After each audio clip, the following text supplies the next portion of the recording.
how did I go from the projects of Bed-Stuy, Brooklyn, now to Sevilla, Spain, sitting in a circle with these kids from all these different countries, and we're speaking in Spanish? I just remember being so blown that life had sort of carried me in this direction. And almost in some ways, just also like my parents have never had this experience. No one in my family has had this experience. Like, why me? But then also, okay, what can I do with this?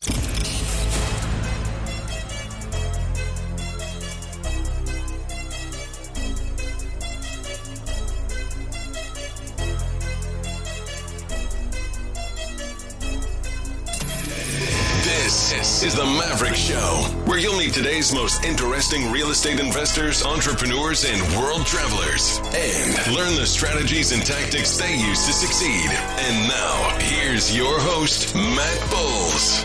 Hey everybody, it's Matt Bowles. Welcome to the Maverick Show. My guest today is Lamar Chambly. He is a Brooklyn-based educator with 8 years of experience in teaching middle school math and high school Spanish. After studying abroad in Spain and traveling the world, he was inspired by his former students to launch Teens of Color Abroad, known as TOCA, a small, Black-led social impact organization that provides high school students of color with global language learning opportunities. In under 2 years, TOCA has sponsored new U.S. passports for 20 high school students, served over 500 students through in-person and virtual programming, and awarded more than $30,000 in scholarship to teens of color across the United States.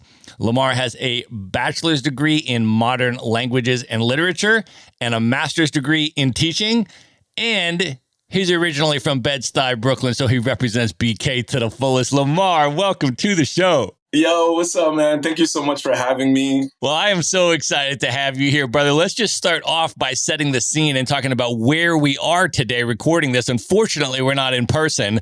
I am actually in the Blue Ridge Mountains of Asheville, North Carolina today. And where are you? I'm in Bed-Stuy, man. I'm home here in Brooklyn, so I'm calling in from Bed-Stuy. I love that, man. We got to start off this interview with Do or Die Bed-Stuy because you grew up there in the 90s during the golden era of hip hop, where some of the greatest that ever did it were doing it, man. So can you take us back there a little bit and just talk about what that was like growing up for you in Bed-Stuy in that era? Yeah, definitely. I split my childhood years. The first 9 years of my life was here in Brooklyn and Bed-Stuy. Bed-Stuy in 1997 was not the place you want to raise your kids. So my mom, leveraged her courage, and we eventually moved down south to Norfolk, Virginia. So I grew up here, Brooklyn, Bed-Stuy in the 90s, and then a very dramatic switch, moved down south to Norfolk, Virginia. So it was almost like this cultural clash because, growing up in Brooklyn, I'd seen and heard so much.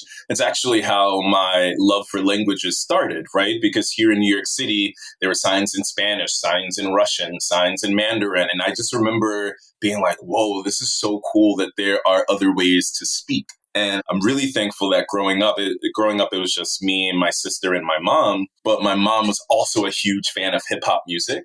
So growing up, I listened to Biggie, Wu-Tang, Sade, Mary J. Blige. That was sort of the music that I had grown up on. But Bed-Stuy in the 90s, I'm really thankful. I went to elementary school in Fort Greene. My mom had to use someone else's address because she knew that I was a bookworm kind of kid, very smart, very gifted, and she wanted to make sure that I had the best education possible. So I went to elementary school in Fort Greene, where I would walk down the street every day. I was like, 7, 8 years old walking to school.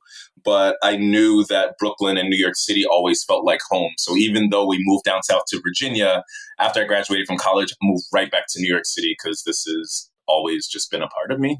That's amazing, man. And as you were growing up, can you talk a little bit about how did hip hop influence you in particular, right? Biggie was doing that in your neighborhood, right? I mean, dude was like freestyling out on Fulton Street around the block in Bed-Stuy. So when you came up in that particular place at that particular time, what influence would you say that hip hop had on you as you were coming up? Yo, what an incredible question. Hip hop has meant A lot to me for the different stages of my life. I think when I was younger, it was more so I was a bit of a quieter kid.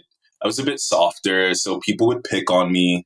And for me, it was that confidence. It was that like braggadocio, yo, I got this shit. Watching Biggie, a larger size guy, talk that, but be smooth at the same time. That for me sort of taught, right, the power of confidence and the power of just walking with your chest out and also understanding, even as a kid, I remember when Biggie said that he was fat, black, and ugly as ever. However, I stay coochie down to the socks, right?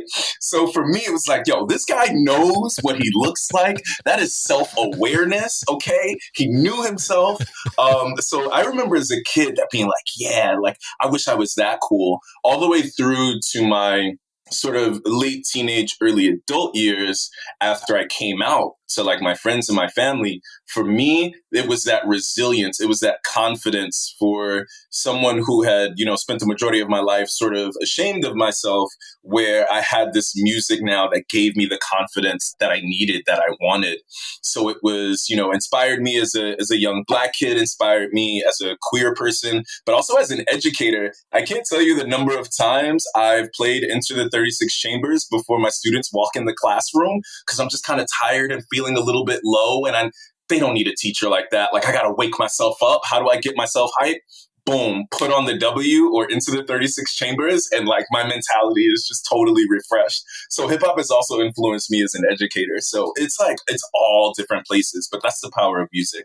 That's so amazing, man. And then I'm also curious, as you were growing up, how you were inspired to travel the world. You mentioned how you started to get interested in languages and other cultures, but how did that then transition to wanting to travel the world? And then how did you make that a reality? What was that journey like? Building Toka has really been a culmination of like my personal, professional, and academic life. As I said earlier, growing up here in Bed-Stuy, I had seen languages all over. So I had developed an affinity for other languages since I was a kid. And so in kindergarten through fourth grade, we learned farm animals and colors and numbers and cute little songs like that. And then we moved down south to Virginia. And eventually I found myself at a very wealthy, private, pre-Civil War school where the other kids I went to school with didn't look like me, came from a very different background than my own, went from, cornrows, Bed-Stuy, Brooklyn, now to going to school with Pat Robertson's grandkids and John McCain's grandkids. And I'm like, is this a social experiment? What am I doing here? But I had still had that love for languages, right? And so in eighth grade was when I really started taking the Spanish language seriously and studying it. Fast forward to about my junior year in high school, there was an opportunity for students to study abroad in Spain during spring break, and I couldn't afford it. And I remember that breaking my heart because I had gotten straight A's in my middle school and high school Spanish classes. I knew that I was just as academically competent as the kids that I went to school with. But because I came from a family with not many resources, I knew that I wouldn't be able to access educational opportunities that they were able to. I often joke and say that this is my villain origin story because I was like, wait, what? I can't do that, but I'm just as smart. Like, I know I could do this. This is what I really want to do.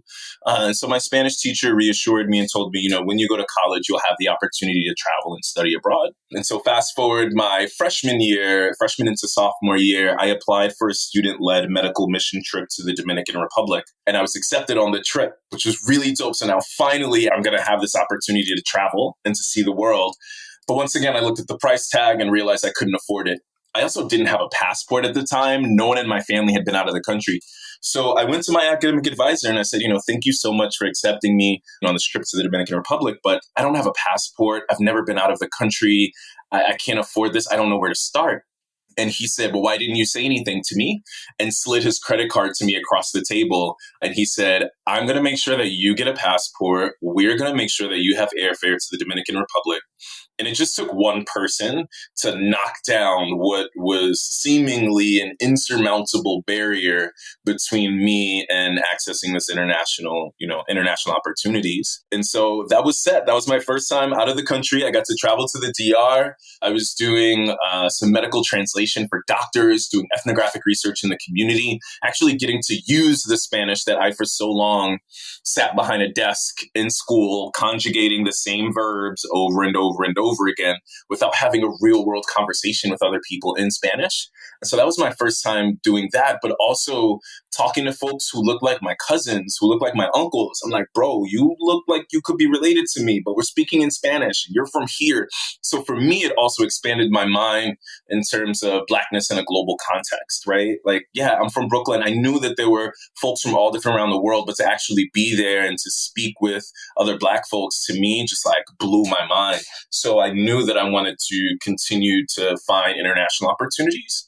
So my junior year, I applied for a scholarship through the U.S. State Department called the Benjamin Gilman Scholarship. And so through that, I was able to study abroad for 6 months, living with a homestay family, taking classes entirely in Spanish, traveling around Europe. Ryanair is popping. So those tickets were like $30 to travel to Milan for a weekend. Yeah, sure. I would do that. So I traveled around Europe, and, it all started from that first experience in the Dominican Republic. And it took an educator to open that door for me. And then, as you know, when you get bit with the travel bug, it's just, everything's open.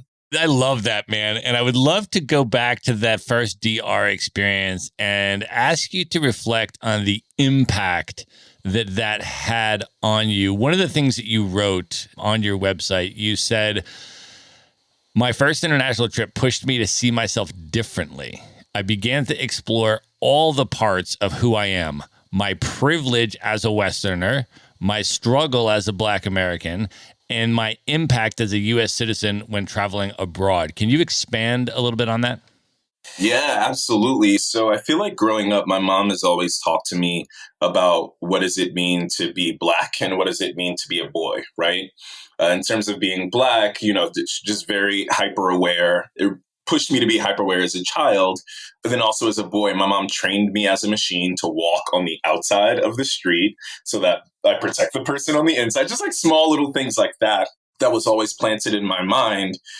But I didn't know what it meant to be an American, right? That's a title, that's an identifier that I feel you don't really get to explore unless you travel, unless you meet people from different backgrounds. So you get to understand your own privileges and your own upbringings. And so it took that trip to the DR for me to realize, wow, I'm very American in lots of ways, right? And I didn't go through that thought process before traveling. And so I think that's one of the really dope outcomes for what we're doing here is we're encouraging students to learn languages. And as a byproduct, they start to just reflect a bit more about themselves.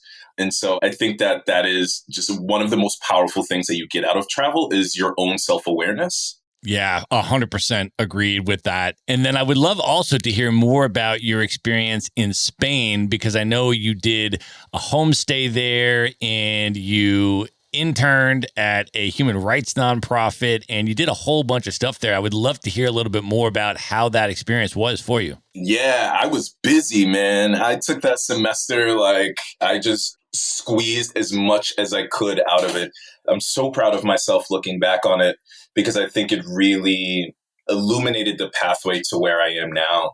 My parents did not want me to study abroad at all. Absolutely not. Why would you do that? Why would you go thousands of miles away? I'm already the first person in my family to go to college. And the college that I went to wasn't too far from my mom. So I was still sort of close to home. But this has always been a goal for me since I was a child. And so I ignored my parents. I was like, sorry, parents, I'm going to do it anyway. Thanks. Bye. And got my own airfare to Spain. And this was, I was talking with my students the other day because, again, I'm working with Gen Z. So I'm working with kids that are around 16, 17 years old. I told them, there was no smartphone when I studied abroad. I had to find the address of where my family was living. I had to print out those directions and figure out how to get from the Sevilla airport to my homestay, which was of course, now I'm like, wow, I'm so, again, proud of myself for doing that. Those 6 months just really changed my life. I think for me, it just pushed me out of my comfort zone entirely, living with a family from a very different background than my own. I loved the classes that I was taking. I loved that it was fully immersive in Spanish as well. All of my classes were in Spanish. And then I think one of the really standout parts of that experience was also connecting with people from very different backgrounds than my own, right? There weren't many Black American students in the study abroad experience. So of course, folks were interested in me and my background. And I got to make friends with local Sevillanos, other students that were studying abroad from France, from Germany, from all over, right? So I'm like, how did I go from the projects of Bed-Stuy, Brooklyn, now to Sevilla, Spain, sitting in a circle with these kids from all these different countries, and we're speaking in Spanish? I just remember being so blown that life had sort of carried me in this direction. And almost in some ways, just also like my parents have never had this experience. No one in my family has had this experience. Like, why me? But then also, okay, what can I do with this? And so it was this experience in Spain that pushed me to want to, come back to New York and be a high school Spanish teacher so I could encourage kids who look like me and come from my same neighborhood to get them excited about learning languages. And so that was an incredible experience. And then interning abroad, again, led me to being a high school Spanish teacher. I actually haven't reflected about this out loud in a very long time, but I was an intern for a nonprofit called Movimiento por la Paz. And my boss, she was just absolutely incredible and so excited for me to have this first time experience in Spain. And so the very first thing that I did, the boss, she encouraged me to introduce myself to the students in Spanish. And so I was a bit nervous, but I was telling the students, Hola, buenos dias, me llamo Lamar. Like, I'm very excited to be here with you all. And I could not think of the word for excited in Spanish. So I paused for a second and I just immediately went for a cognate. I was like, excitado sounds like excited. Yeah, okay. Estoy muy excitado para estar aquí con vosotros. And my boss started laughing. And she pulled me to the side after. And she was like, I just want to let you know, it's a very common mistake. But that excited that you use, that refers to more physical excitement. So the correct word is emocionado. And I was just like, beet red. The kids had no idea what I was saying. So it's totally fine. But I just remember that experience. Again, that is something you go through in language learning, right? You fall on your face and make this huge mistake. But then I got to tutor students in English. So I got to teach them English. And in exchange, they sort of taught me some Spanish. So it was, again, just an incredible experience for a 21-year-old kid who hasn't really been out of the States much, to get a chance to be fully immersed in the language, but also give back at the same time.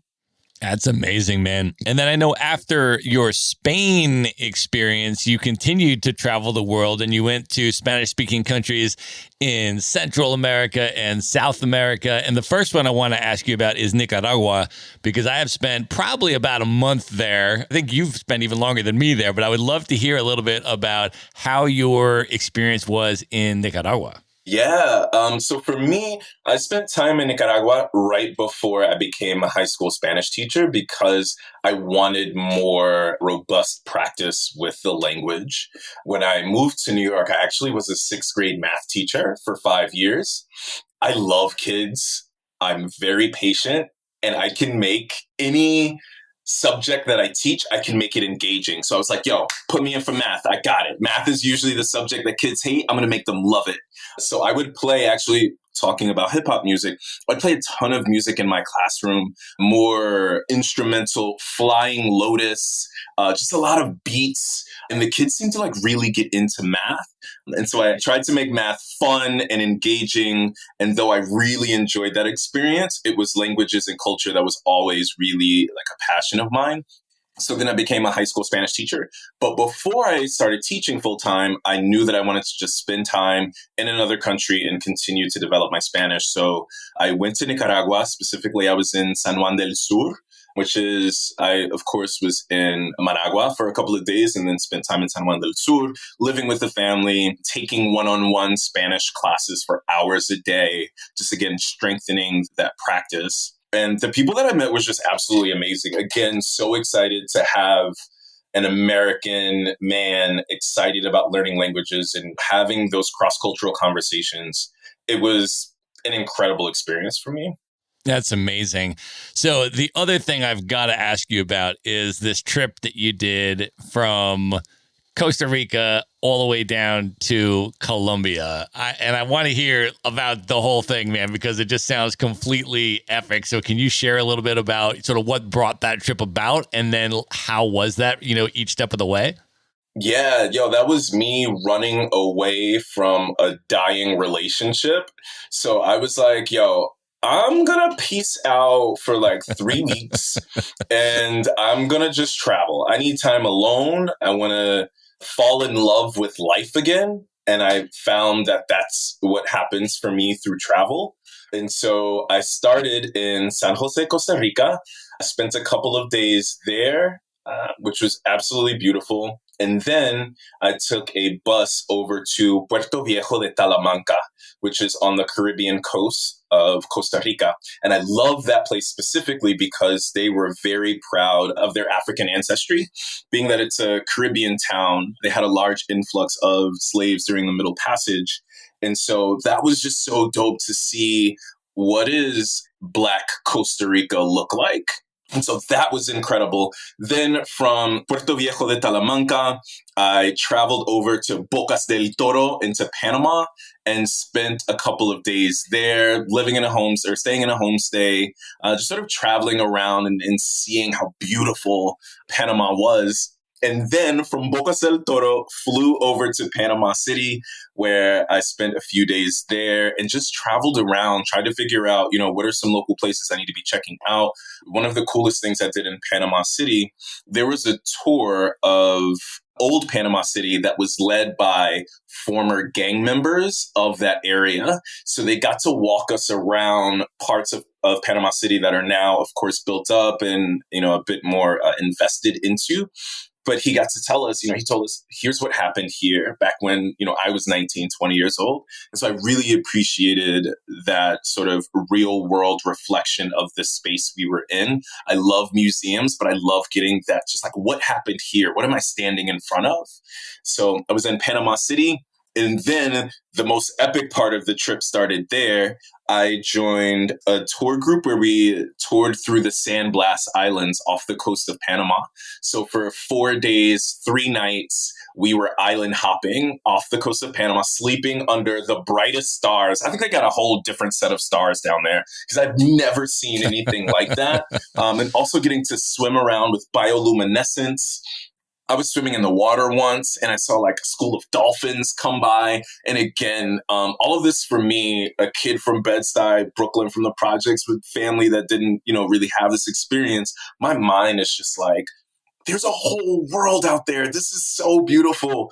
And I just remember feeling like, wow, if I can have this experience, I want my students to also find a way to have this experience in life as well. And that was, for me, language learning. I had studied Spanish, and so it had pushed me to travel to Spanish-speaking countries so that I could continue to have this in-depth experience. So we did 4 days, 3 nights off the coast of Panama, eventually got into Sabzuro, Colombia, which is right on the border of Panama. Spent a couple of days in Sabzuro. That was incredible. I'm not going to talk about it on the podcast. Maybe when we're after and we cut the recording off, I'll share more about that experience. But it was just, once again, lovely to connect with people who were traveling through Panama at that time. Sabzuro up to Cartagena, up to Taganga, Colombia, where I eventually, and this is where I'll end this story, but one of the cool things about traveling is just traveling teaches you resilience. I had gotten pickpocketed in Taganga, so towards the very end of the trip where my phone was stolen. And I wasn't hurt. Everything was fine with me. I was sitting at a restaurant eating. I brought this up to the waitress that my phone was gone. And so she brought me to the back. She was like, let's find your phone. And she brought me to the back of her restaurant where she let me use her computer. But in the same room was a relative of hers who was paraplegic. And so I'm in the back of this restaurant using the computer, meeting this man who's a paraplegic, and he's like asking me what's going on. And I'm sharing with him my story about how my phone was stolen, and I'm trying to look it up on Find My iPhone. Berto. I will never forget this man. I will never forget his name, because what started as me frantically trying to find my phone ended up being a 45-minute conversation with Berto about how beautiful life is. And I know that this sounds incredibly corny, but for someone who was in a precarious situation, or I was just extremely worried, he calmed me, made me realize, you are alive. I'm sorry your phone got taken, but you are here in Colombia right now. I want you to enjoy this experience. And so he changed my mindset completely. And then I enjoyed that entire night. I ended up going to a local club and meeting people, sharing with them that my phone was taken. They were like, your phone got stolen? We don't do that here. Let me buy you a drink. And so these local Colombians started buying me drinks, because they were like, no, we celebrate life here. That's not what we're about. And I ended up staying out until the early morning and watching the sunrise over the ocean. No phone, just vibes. No phone. And again, that's the power of travel, is that you get to connect with people, even in these seemingly fucked up situations. We've all sort of been there. And so, yeah, that was just an also incredible way to cap off that journey, to know that everything is going to be all right.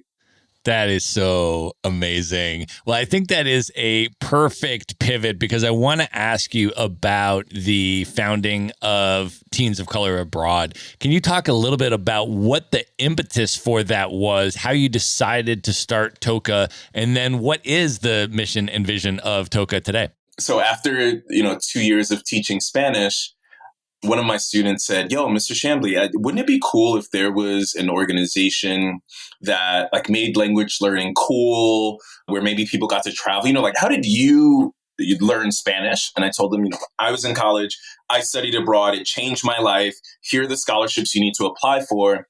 And so they asked me, well, what about high school study abroad program? Are there high school study abroad programs? And I actually didn't know. So I said, let me do my research and figure out, what's out there. And I started doing my research, and as you could imagine, none of the kids in the study abroad photos looked anything like my kids, and none of the leadership looked like me. And so I started doing more research. Okay, how many students of color are having the opportunity to study abroad? I'm a living example of the impact of this, but let me dive into some research and look at numbers. And so I saw that, first off, when it comes to language learning in the US, only 20% of US K through 12 students are enrolled in a foreign language course, whereas European students, their participation soars above 90%, right? And right now in the US, we have the second largest Spanish-speaking population in the world, and by 2050, we're slated to have the largest. So if we're not teaching language learning in schools, how are we preparing our students to thrive in an increasingly diverse, linguistically complex society? So I saw that huge gap. Then I looked at the study abroad participation in college students and saw that only 6% of US students abroad identified as Black. And so I went back to my students and did what any data-driven instructor would do. And I surveyed all of them to see, okay, how many of you are actually interested in a language learning study abroad program? I know that travel seems cool and travel is great, but specifically language learning. And I saw that 78 out of 80 of my students were interested. And so I was like, well, I have no idea how to start a nonprofit. I have no idea how to start a website. But if this is something that you want, and I'm literally the living, walking, I get it, I feel it, I'm going to leave teaching full time to start Teens of Color Abroad, or what has now become Teens of Color Abroad. And those Gen Z bullies, they were like, yeah, you should go start this program. And so it was them. I was like, okay, all right, fine. I'll do it.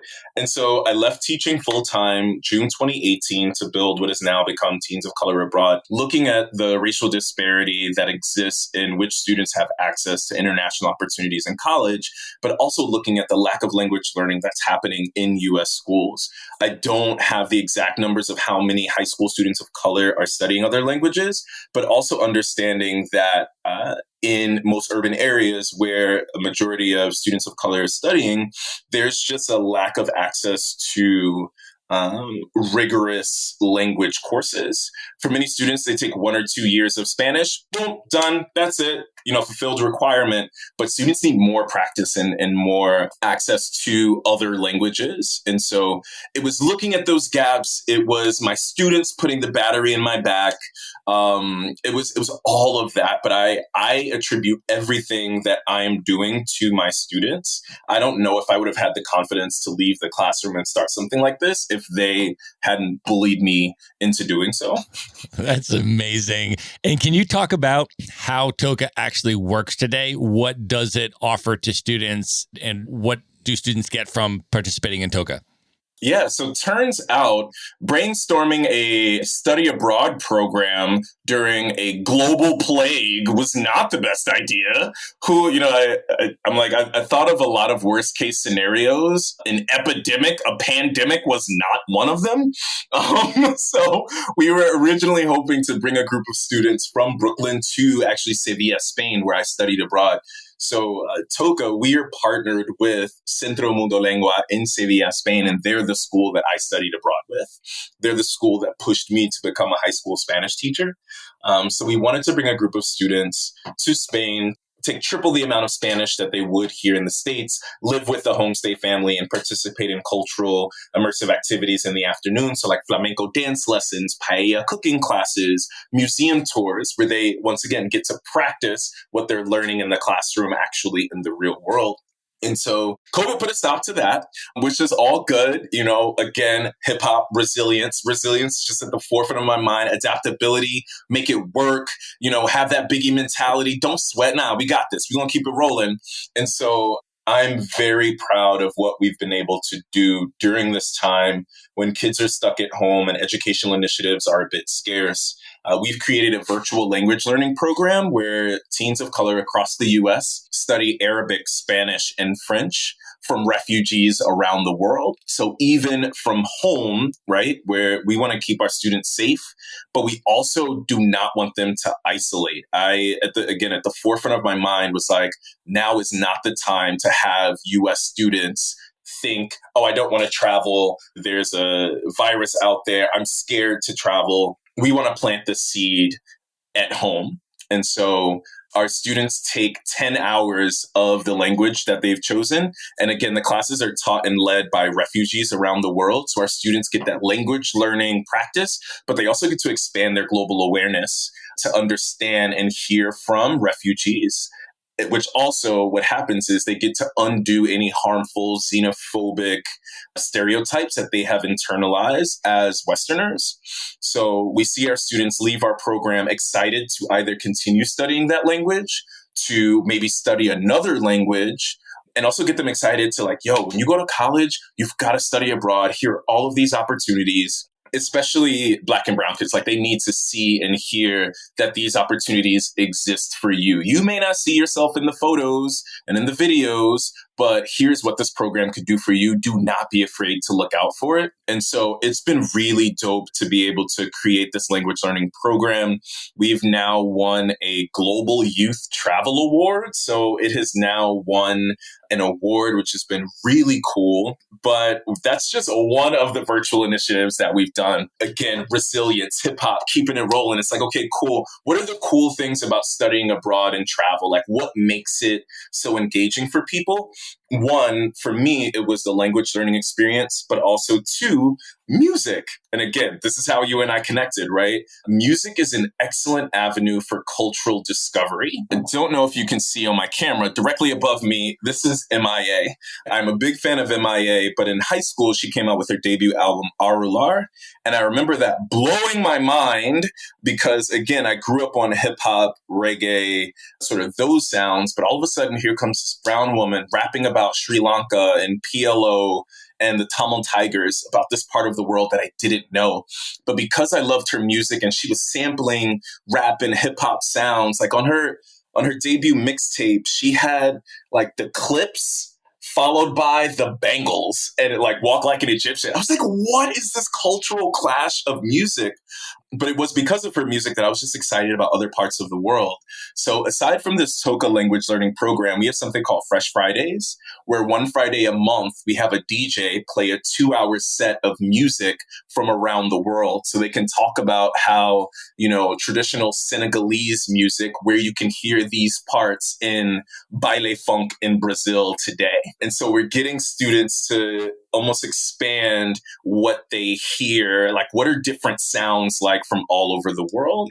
So we have this language learning program, we have this like music discovery program, and we're also doing cooking classes for students to learn how to make traditional cultural dishes while at home. We're doing a lot. That's so amazing, man. And I think your point is really a good one in terms of how hip hop has been adopted by people all over the world in different cultures, in different struggles, and used as a medium, to articulate their often anti-establishment or marginalized type of narrative through music, right? I mean, when you were in Colombia, did you get to Medellin, Colombia? No, I didn't. That was so originally on my trip, I wanted to go down to Bogota and Medellin, but I ended up going north. But I've heard nothing but great things about Medellin. Well, and Bogota as well. Like in terms of the hip hop scene, Bogota Graffiti Tour, which actually has become such a big enterprise now. Like they have a whole Instagram, you can follow them and everything else. And it's all about street art in Bogota, which is some of the best street art. I mean, definitely, I would say top probably 3 cities in South America for sure in terms of the street art scene, but the hip hop scene as well in terms of the emceeing in Colombia, super impressive. When I was in Medellin, we went to this community. It was called Comuna 13, and this particular community there was a really terrible human rights atrocity committed there by the Uribe regime back, I don't know how many years ago now, over 20 years, about 20 years ago or so, where the government just committed a human rights atrocity and massacred a whole bunch of civilians and things of this nature. And then the community, when they were rebuilding themselves, they rebuilt the community on the pillars of hip hop culture. So they have a hip hop community center at the base of the community where every child in the community, starting at the age of 5, learns the skills of emceeing, DJing, breakdancing, and graffiti art. The entire community is all street art, like everywhere that you can see. In the middle of this community, there is a giant mural of Rakim in the center of the community, right? And then there's all of this stuff. So I had seen, and I definitely got to send you this. I know that no one can see me in this podcast. My jaw is on the ground right now. So yeah, I'm going to need to see this. So this was crazy, right? So I had done some research about this community before I went there, right? To have sort of the context for what we were walking into. And I had watched a TEDx talk by this Colombian rapper named Jaco, who is one of the top rappers in Colombia, and he's from this community, right? And he's revered in this community, right? Like kids have done murals of him on the wall, right? Like he's like kind of like you saying, you come from Bed-Stuy, like the rappers are from your community, right? So Same thing here. So this dude Jaco does this talk in TEDx. It's in Spanish, but they have English subtitles on it, right? So I watched this talk, and it's just like it blows my mind, right? He's talking about like his reverence for hip hop from New York City and how they, as colonized people of color in Colombia, related to, adopted this music and are using it to articulate their struggle. I mean, just brilliant. I give it to like all human beings as like a primer on hip hop in general. I was like, listen, you got to see this, right? So I watched this video, and then I was like, oh man, this is incredible. This was the mind-blowing part. Are you ready? We get to Comuna 13 to go on our tour. Jaco is there himself to give us the tour and guides us through the community. And like all the kids are like running up to him, and like, he's kind of like a big guy. So he's personally giving us, this tour of the community. And he's one of the people that helped found the community center, and he teaches kids starting at 5 how to rap. So he's giving us this whole tour of the community, and we get down there, and he's like, do you guys want to participate in some of the sessions and show how we teach the kids how to rap and how to break dance and all this stuff? So yeah, of course.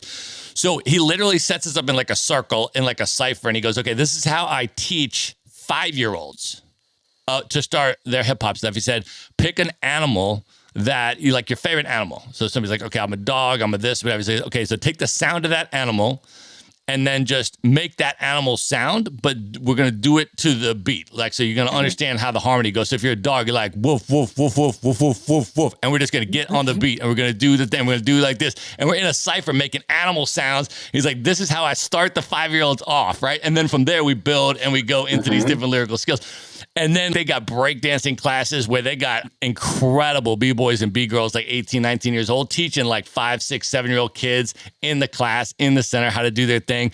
So I'm, of course, right? Like, we're on this tour, right? I mean, it's kind of a small group tour, but like J. Cole's lead, so I'm like walking like right next to the dude like the whole time. I'm like, any questions I can ask him, right? So I'm asking him like, who are your most influential rappers? Like, like all this kind of, who influenced you? Like all this. And I said to him, because he's from, obviously, a low-income community there in Colombia. I said, have you ever been outside of Colombia? He said, I once had an opportunity to take an international trip. He said, I got to go to Canada. And when I went to Canada, I got to see a KRS-One concert. I got to see him perform live. And he said, when KRS-One came out on stage, I started crying. He goes, I couldn't even believe how powerful that moment was for me in terms of his influence on me. I just got all emotional, man. I just lost it as soon as I saw him in person. And he goes, that's the only international trip that I've been on. And I said to him, if you could go anywhere in the world on another international trip, let's say cost is not an issue, somehow it got paid for, like whatever, you could go anywhere in the world on an international trip outside of Colombia, where would you go? He looked at me, he didn't even hesitate. He looked at me, he goes, the South Bronx. Yeah. I mean, he's like, obviously. Like, the home place, that's Mecca. What kind of question is that? Like, I need to go home. That's sacred ground, man. That's where I would go for sure. Where it all started. So, yeah, man. Yeah. I mean, so like the way that hip hop is just taken around the world and embraced and culturally kind of refined locally and then manifested. I mean, it's unbelievable, man. But dude, and again, I tell this to my students all the time. One way that my Spanish has gotten so much better is through hip hop. I was obsessed with downloading new music, looking at the lyrics in Spanish, translating it from Spanish to English, and then using some of those words in my, again, nerdiness. This is nerdiness, lyrical obsession, but like taking those words and then using it in my AP Spanish essays, right? To like expand my vocabulary. And so my teacher was like, how do you learn these words? It's like, yo, there's Violadores del Verso from Spain. There's La Mala Rodriguez. So there are all of these rappers that I was like, love their flow, love their sounds. And I was just like pulling language from them. And so it's so dope to see how hip hop has manifested across the world. What are the similarities between, artists that you hear from New York versus an artist that you would hear from Chile? But it's just, that's the power of music. It is, man. Yeah. It's amazing too. And then when you go, and travel around and go to very different types of cultures, right? Like I've spent a bunch of time in Asia, and the way that hip hop is adopted in Asia is, I mean, it's incredible, right? Like in Seoul, Korea, I mean, first of all, which is probably the hip hop capital of Asia, right? I mean, the Koreans, first of all, have been winning the international breakdance competitions. I mean, year after year after year. I mean, they like basically have that on lock now, right? I was over there in Seoul, and I spent probably about 5 weeks or so in Seoul. A friend of mine who had lived in Seoul for like 3 years, she was like, oh yeah, she's like, I know this rapper in Seoul, I'll connect you guys. And I was like, cool, that'd be really dope. And I didn't know, I was like, is this a Korean rapper? Is this I didn't know anything. So she connects me with this dude, he's a black dude. He's like, yeah, we're doing this show, you should come through, like all this kind of stuff. I was like, cool, don't know anything about this guy, right? But except that he was nice and he was inviting me to his show. So I was like, cool. So I go to his show, and first of all, okay, like the DJ that's warming people up, all 90s hip hop, right? The crowd, completely into it. I mean, these people are hip hop purists, man. I mean, they like the best hip hop. They appreciate the art form. They know they just go there. They are very into this, right? And so then they came on stage. I mean, crushed it. Crowd was so into it. So I go up to the guy afterwards, and I said, brother, where are you from? He said, I'm from South Africa. I'm from Durban, South Africa. I was like, word? I was like, what are you doing in Korea? He goes, I moved to Seoul, Korea from South Africa for the purpose of pursuing a hip hop career because hip hop is so huge here and people appreciate it so much. He goes, I just moved here to do hip hop. I was like, that's unbelievable. That's wild. I mean, it's amazing, right? And then I was meeting with like other people that, like Korean rappers and stuff like that. And I'm like, who are your influences? And they're like, Mobb Deep, like all. I mean, like you were listening to Shook Ones in Soul. Like, how does that happen? Exactly. It's so amazing, man. And I'm always like blown away, even in places where you just like would never imagine, this kind of stuff or this type of culture, how much appreciation, like, because I look for it, right? So when I travel, one of the things that I do is, first of all, I look for a street art tour because I like to see a city through the lens of the street artists, right? How do they see their own city? How do they see and represent their own struggles in their own city through a lens that is not filtered by the government or corporations and things like that, right? So that's the first thing that I love to see. And then how's the hip hop scene in these different places? In some places, man, I will just be blown away. Like I was in St. Petersburg, Russia. What would you imagine is the hip hop scene in St. Petersburg, Russia? I didn't have very high expectations, okay?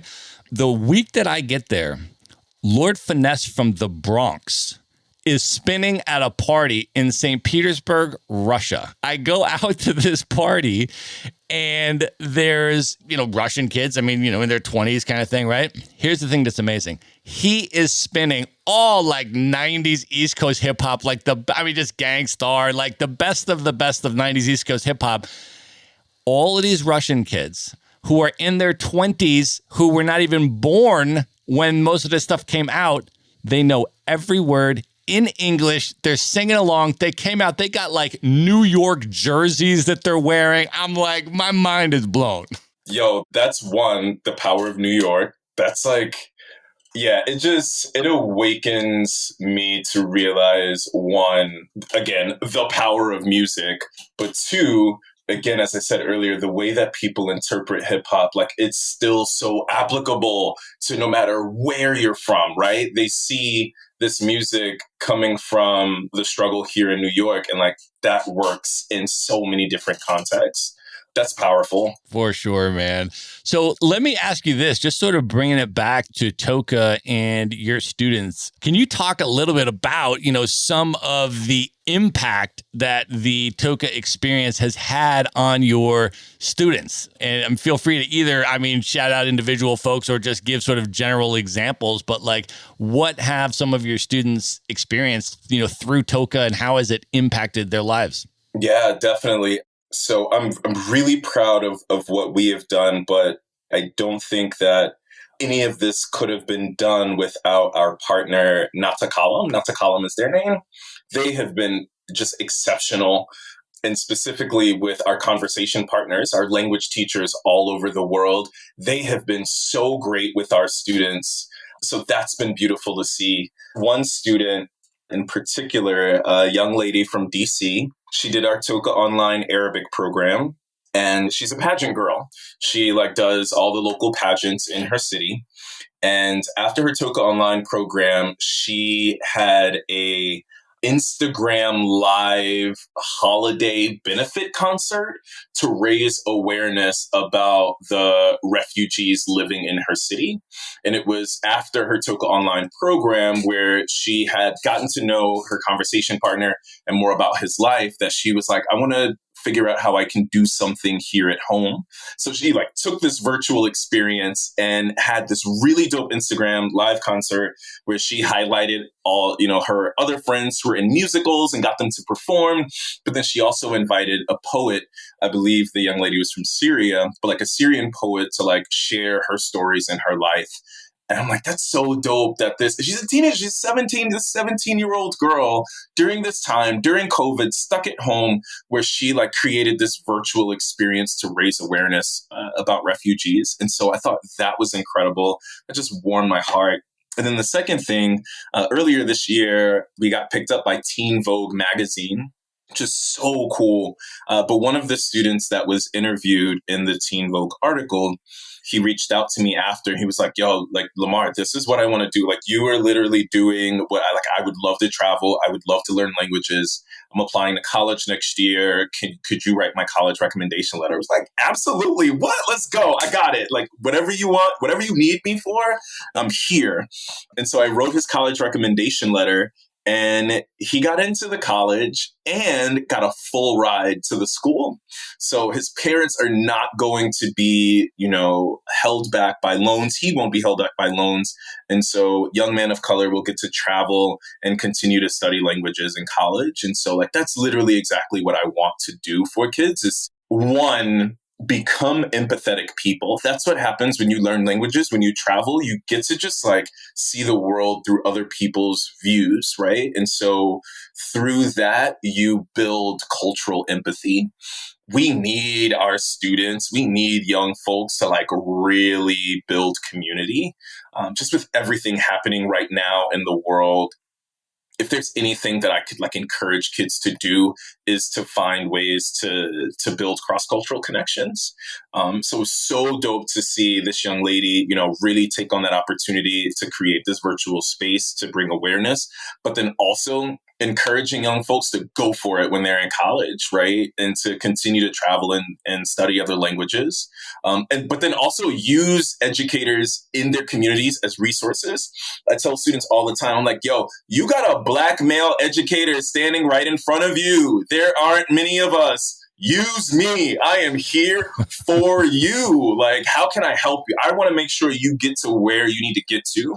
And so I love that now I am building almost like a virtual mentorship with students across the country, students I've never met in person, but we have common interests and they have an educator in their corner. And so that's just, again, another really powerful part of what we're doing is we're getting young folks I want them to change the world. It's time. It's time for them to change the world. That is so amazing. I am such a huge fan of what you are doing. As I was going through your website and reading every page, I was just smiling the whole time that I was reading it because you're doing such amazingly important and transformative work. And I want to ask you how people can support TOCA. I know you guys have a 501c3 status, so there's an opportunity for tax-deductible donations. And also, feel free to let folks know, first of all, how they can donate if they want to contribute financially to what you're doing, and if there's any other ways that people can contribute or support what you're up to. Yeah, absolutely. So definitely check out our website at www.teensofcolorabroad.org. We definitely have a link set up there. If you are interested in donating, that would be huge for us, especially because with our virtual programs, we're trying to make sure that this is entirely zero cost for students. I don't want them and their families, having to shell out a lot of money over this experience. I think that this is something that students deserve. Again, especially during this time, I just can't imagine being 16, 17 years old in the past 4 or 5 years. What's happening in our world, that being during your most transformative years, right? So thinking about, Black Lives Matter, the Trump administration, climate change, gun violence in schools, the pandemic, all of this during your formative years is just so much. And so I really want adults to now see that and we got to help the kids. We got to show them that there is a better world out there, because a lot of students that I talk to, they're like, what is life? What is going to happen after this? And so that's what we're really trying to do with TOCA. So definitely check out our website. If you are on Instagram, we are at Teens of Color Abroad on Instagram. We're going to have a TOCA Teen Takeover Week, here for the alliteration, again, hip hop. And so for TOCA Teen Takeover Week, we're going to have the students leading everything. They're going to be having a lot of interviews. We're going to post a cooking class. So definitely check us out. That's going to be from June 14th to June 19th. So definitely check that out. And yes, we are looking for corporate sponsors. Eventually, I would love to make this an in-person program when it's safe to travel. And so we're looking for corporate sponsors, but definitely check out teensofcolorabroad.org. And we're everywhere on social media, Facebook, Twitter, and LinkedIn. Awesome. We are going to link all of that up in the show notes. So you can go to one place at themaverickshow.com, and everything that Lamar just mentioned is going to be there. The social media handles, links to the website, how you can donate, all that good stuff. And at this point, Lamar, are you ready to move in to the lightning round? Yo, let's go. I'm ready. Let's do it. Let's do it. The lightning round. All right. What is one book that has significantly impacted you over the years you'd most recommend people check out? Homegoing by Yagyasi. It encouraged me to do research on my ancestry. I was able to go back to the 1800s to find out like where my great grandparents, where they were. And it was because of that book. So definitely Homegoing, Yagyasi. Awesome. Who is one person that's currently alive today that you've never met that you would most love to have dinner with? Just you and that person for an evening of dinner and conversation. Ryan Coogler. I am just like, I think he is the dopest guy. He is brilliant. And whenever he speaks, I just hear the West Coast come out of that man's mouth. He can't speak a lick for anything, but that man's a genius and he sounds like where he's from. So, Ryan Coogler, I have a huge professional crush on that man. That's awesome. All right, Lamar, knowing everything that you know now, if you were able to go back in time and give one piece of advice to your 18-year-old self, what would you say to 18-year-old Lamar? When I think about my life, there's a clear separation of before I came out and after. And I think after I came out, I had built the confidence that I'm like so proud to have now. I wish I had that when I was 18. So I would tell myself, you're perfect the way that you are. That's amazing. I love that. All right. Of all the places that you have been in the world, what are your top 3 favorite travel destinations you would most recommend people check out? Okay. 1, Sandblast Islands, definitely off the coast of Panama. Definitely do the Sandblast Islands. That's number 1. Number 2, I haven't been there in a while. Would love to go back. New Orleans. I feel like New Orleans is a beautiful city. I mean, the music culture, the food culture, say less, right? That's absolutely perfect. And then number 3, I'm going to say Brooklyn. Here. Represent. This is the best place. It's a very different Brooklyn than the 90s, but this is home for me. So I'm going to say Brooklyn. Represent. I love that. All right. What are your top 3 bucket list destinations? These are places you've never been, the highest on your list you would most love to see. Ooh, I mean, Medellin, you just planted the seed. I'm ready to go tomorrow. Definitely would love to check that out. Where else? One of my boys is actually my fraternity brother. He's in Berlin right now. And Berlin has always seemed like it has like a really dope music scene. So an art scene, I would definitely check out Berlin. And somewhere else I haven't been. I'm going to say in this entire country, I'm sure there's a city in there I would love to visit, but South Africa. I've never been to South Africa. I've been to Morocco, so I've been to Africa, but I would love to check out South Africa. That's a really good pick. I've spent about 3 months in Cape Town, and so whenever you want to start planning that trip, man, hit me up for recommendations for sure. Perfect, will do. Dope spot, man. That's a great pick. All right, Lamar, we have come to the final and most important question of the interview. I'm about to ask you who your top 5 hip-hop MCs of all time are. Now, first of all, though, let me ask you this. Do people know the answer to this? Like, do your students know Mr. Chambly's top 5 hip-hop MCs, or is this like going to be breaking news? So actually, I had a situation last week where I showed a student, I was talking, blah, blah, blah, blah, and I showed them like the background of my phone. Again, no one in the podcast can see this, but I did this with my phone, and a kid messaged me in the Zoom chat and said in caps, OMG, is that MF Doom? And I'm like, how do you know who MF Doom is? Number 1, you were 16 years old. And so I told him to stay after class. We ended up talking for like 20 minutes about hip hop music. So there is a student who would know who is in my top list. So, yeah. We're about to make it public for the world here today on the Maverick Show. So then after this, everybody's going to know. Everyone's going to know because, and again, before I say my list, I know that there are lots of answers. So please do not, yell at me if I'm missing some of the.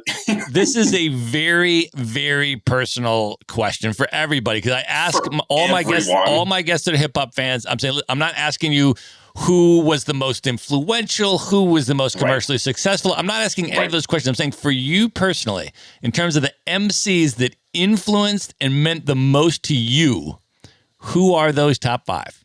Yeah, great question. Number one, gotta start with Biggie. Actually, I haven't told you this. I got a Biggie tattoo on me. For me, Biggie just he represents home. He represents just like lyrical excellence. His flow is everything to me. And it still sounds so good. I play Life After Death, Last Day with the Locks. I still play that like it came out the other day. So Biggie for me will always be number one. Number two, MF Doom. When he died, that was probably one of the most difficult responses to like a celebrity death for me. I appreciate rappers who rap like they have an MFA. Where it's so much more than the punchline, it's alliteration, it's clever. He's just clever. I love the way that he plays with words. I love the nerdiness. I love the unpretentiousness. MF Doom is one of my favorite rappers. Mad Villain, the Mad Villainy album, Food, Operation Doomsday, like all of those albums just really impacted me as a teenager and into my adulthood. So number two, gotta say MF Doom. Number three for me, as a queer person who loves hip hop, and again, 90s hip hop, Lil' Kim changed my life to see a Black woman take full control of her sexuality and just to see her confidence. I really love women rappers because I feel like they amplify what can be talked about in hip hop. Kim has a song called Aunt Dot where she personifies her menstruation cycle as this vengeful murderer, which to me, I'm like, this is cool. She's rapping about her period, but like in a very artistic way. And as someone who loves languages, she has songs where she's rapping in German, in Russian, and in Spanish. I'm like, come on. I know that people often pigeonhole her just for the sexual stuff, but I think she's also a dope rapper and just like cultural icon. So number three, I'm going to say Lil' Kim. Number four, again, and this is in no particular order, Cameron. The Purple Haze album just, again, snatched my brain out, mixed it up a bit, and like put it back where it was. I was just listening to Girls Cash Cars before this interview. I think Cameron, once again, he often gets laughed at for the way that he raps, but I think it's just so clever how he plays with words.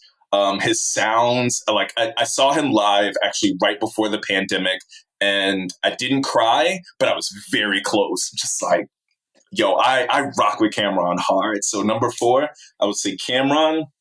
And then number five, I think it might be a two-way tie here, is split between Pharoah Monch and Black Thought of the Roots. I mean, because Black Thought is in the Roots, he often doesn't get brought up in the top five for many folks. Yo, he's been rocking since the Roots like first came out. Just like has never dropped in quality. So Black Thought, and then Pharoah Monch. What are the albums? The Desire album and the We Are Renegades album. Again, as a young guy, like getting into hip hop music, just like love his flow, love the nerdiness. He's also hard, like, you know, just like gutter street rap. I love that. That is my favorite. And then I have an honorable mention because sorry, you know when you I love it. I love it. Keep them going, man. Can't just stick it to five. Keep them going. Here is honorable mention. Number 6 for me personally, Guru. Jazzmatazz Volume 2 and Jazzmatazz Volume 1. Again, I was probably 15 years old, so well after the Jazzmatazz albums came out.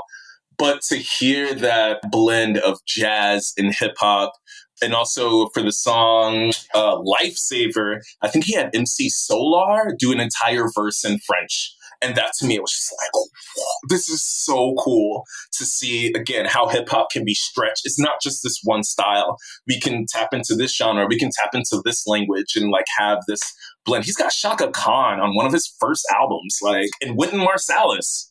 Like, what is that? So Biggie, MF Doom, Lil' Kim, Cameron, Pharoah Monch, Black Thought, and Guru Gangstar as honorable mention.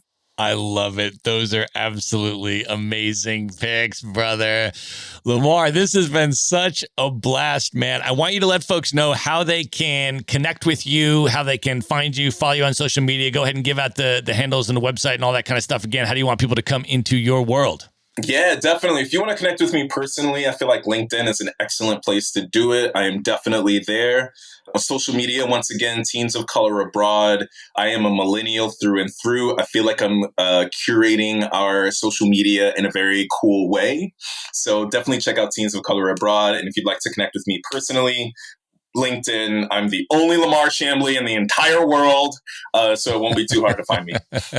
We're going to link it all up in the show notes. Just go to one place at themaverickshow.com. Everything will be there in the show notes for this episode. Lamar, this was amazing, brother. Thank you so much for coming on the show. Yo, thank you. So what better way to spend my Saturday afternoon? I love it. Thank you. All right. Good night, everybody. Be sure to visit the show notes page at themaverickshow.com for direct links to all the books, people, and resources mentioned in this episode. You'll find all that and much more at themaverickshow.com. Learn how Maverick Investor Group can help you buy cash flowing rental properties in the best U.S. real estate markets, regardless of where you live.